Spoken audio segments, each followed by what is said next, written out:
Tôi vừa cởi áo cho chiếc cây máy tính của mình. Chiếc máy tính dựng video của tôi đơ lag liên tục dù có tản nhiệt sẵn, nhưng cây là loại kính kín, không thoát nổi hơi nóng.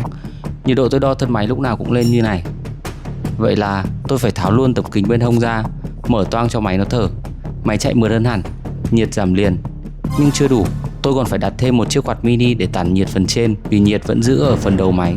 Máy thì mát rồi đó, nhưng giờ lại nảy sinh ra vấn đề mới. Một là bụi bay vào nhiều hơn, hai là nhìn không đẹp mắt tẹo nào, cứ như máy đang bị phanh thây vậy. Và tôi bắt đầu lo, để mở thế này lâu dài có ảnh hưởng gì không nhỉ? Ai đã từng phải cởi áo cho máy như tôi? Có cách nào vừa giúp máy thoáng mát, vừa giữ thẩm mỹ, ít bụi mà không quá tốn kém không?